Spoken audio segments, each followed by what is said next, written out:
दोस्तों, एक बुद्धिमान व्यक्ति कभी नहीं कहेगा कि वह बुद्धिमान है। इसलिए नहीं कि ऐसा कहने से उसकी बुद्धिमत्ता कम हो जाएगी, बल्कि इसीलिए क्योंकि वह ऐसा कहने की व्यर्थता को देख पाता है। दोस्तों, गौतम बुद्ध के जीवन से जुड़ी हुई एक छोटी सी कहानी जो आपको बताएगी कि वास्तव में बुद्धिमान कौन है। एक नगर में एक लड़का रहा करता था और उसका दिमाग बहुत तेज था और उसकी खासियत यह थी कि वह किसी भी चीज को बड़ी जल्दी और आसानी से सीख लेता था। जहां अन्य लोगों को किसी काम को सीखने में महीने या वर्ष लगते थे, वहीं पर इस लड़के को उसी काम को सीखने में कुछ दिन लगते थे। उसकी ख्याति दूर दूर तक फैल गई थी और कहा जाने लगा था कि उस व्यक्ति के जितना बुद्धिमान कोई नहीं है। परंतु वह व्यक्ति तो जानता था कि वह भीतर से क्या है, और हर व्यक्ति जानता है कि वह भीतर से क्या है। चाहे वो बाहर से कुछ भी दिखाए, वह व्यक्ति भी भीतर से तो परेशान था, परंतु वह अपने अहंकार से अपने परेशानियों को ढकना चाहता था। दोस्तों, ज्यादातर लोग ऐसे ही करते हैं और शो अप इसी का नाम है। वह व्यक्ति अपनी प्रसिद्धि को और बढ़ाने के लिए तरह तरह के काम सीख रहा था। वह चित्रकारी करना जानता था, वह मूर्ति बना सकता था और वह गीत भी गा सकता था, और वो दुनिया जहां का हर वो काम सीख चुका था जो उसने अब तक देखे हुए थे। इसलिए उसे अपनी बुद्धिमत्ता पर अहंकार था, क्योंकि कोई भी साधारण आदमी एक काम कर सकता है या दो काम कर सकता है या ज्यादा से ज्यादा 3 काम को कर सकता है, परंतु वह तो सैकड़ों काम कर सकता था और बहुत अच्छे से कर सकता था। इसलिए उसे अपनी बुद्धिमत्ता पर अहंकार था। वह इस बात को अंदर ही अंदर मान चुका था कि उसके जितना बुद्धिमान इस दुनिया में कोई भी नहीं है। फिर एक दिन उसका सामना गौतम बुद्ध से होता है। उसे पहली बार एक ऐसा व्यक्ति दिखता है जिससे उसे ईर्ष्या होती है। अब तक उसने ऐसे लोग देखे हुए थे जो उससे ईर्ष्या करते थे, और जहां ईर्ष्या होती है वहां तुलना का होना निश्चित है। वह व्यक्ति अपनी तुलना गौतम बुद्ध के साथ करना शुरू कर देता है। वह देखता है कि बुद्ध के पास तो एक भिक्षा का कटोरा है, और लेकिन उसके पास धन की कोई भी कमी नहीं है।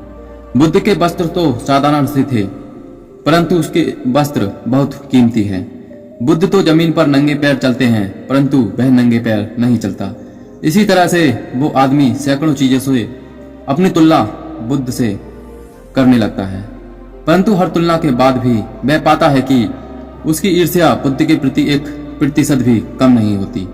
वह व्यक्ति मन ही मन सोचता है कि मैं इस भिक्षु से अपनी तुलना क्यों कर रहा हूं, जबकि मेरा जीवन इससे 100 गुना बेहतर है।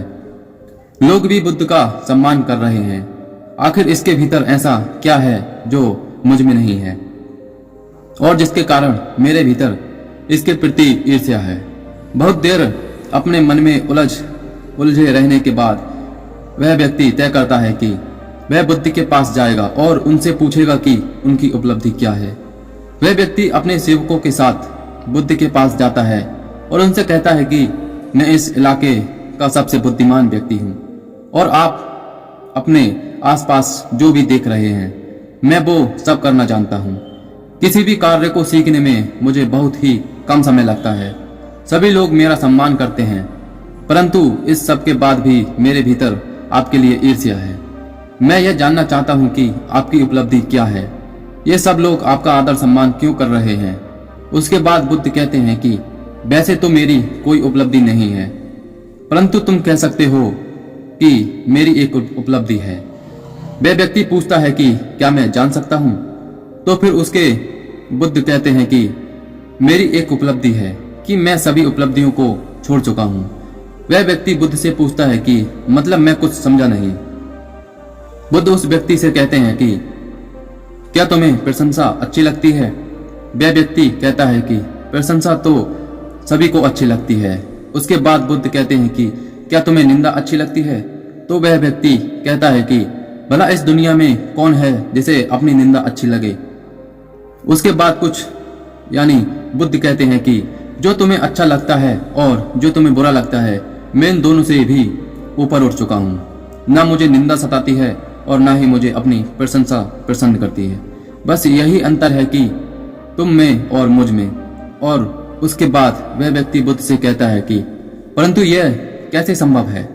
बुद्ध मुस्कुराते हैं और उस व्यक्ति से कहते हैं कि तुमने सैकड़ों और यानी सारे काम यानी सीखे और करे होंगे, लेकिन एक सबसे जरूरी काम को तुम सीखना भूल गए। वह व्यक्ति बुद्ध से पूछता है कि कौन सा काम बुद्ध? बुद्ध कहते हैं कि अपने मन को नियंत्रण करना। क्या तुम्हें आता है? बुद्ध की वह बात सुन वह व्यक्ति समझ जाता है कि ईर्ष्या का यही कारण था। उसके बाद बुद्ध कहते हैं कि जिस व्यक्ति ने सारा जगत को जीत लिया लेकिन अपने मन को नहीं जीता, उसने कुछ भी नहीं जीता। और जिसने अपने मन को जीता परंतु अपना सब कुछ गवाया दिया, फिर भी उसने सब कुछ जीत लिया। क्योंकि वास्तव में बुद्धिमान व्यक्ति वही है जो अपने मन को यानी अपने मन का शासक है, वो नहीं जो अपने मन का गुलाम है। गौतम बुद्ध के इन शब्दों को सुन उस व्यक्ति का अहंकार टूट गया और वह व्यक्ति बुद्ध से कहता है कि क्या आप मुझे अपने मन को जीतना सिखा सकते हैं? बुद्ध कहते हैं कि अवश्य सिखाएंगे, परंतु मैं तुम्हारी सभी उपलब्धियां छीन लूंगा। फिर उसके बाद वह व्यक्ति कहता है कि मैं तैयार हूं। उस दिन से वह व्यक्ति ध्यान करना शुरू कर देता है, क्योंकि ध्यान ही वह तरीका है जिससे आप अपने मन को अपने बस में कर सकते हैं। दोस्तों, अगर आप ध्यान क्या है और ध्यान कैसे करें और उसके अनगिनत फायदे के बारे में जान के आपको अच्छा लगा हो, यानी कि ये कहानी आपको अच्छी लगी हो, तो इस कहानी को लाइक जरूर करें। और दोस्तों, अगर आपने हमारे चैनल को अभी तक सब्सक्राइब नहीं किया है तो सब्सक्राइब जरूर करें और हमें कमेंट के माध्यम से जरूर बताएं कि आपको यह कहानी कैसी लगी।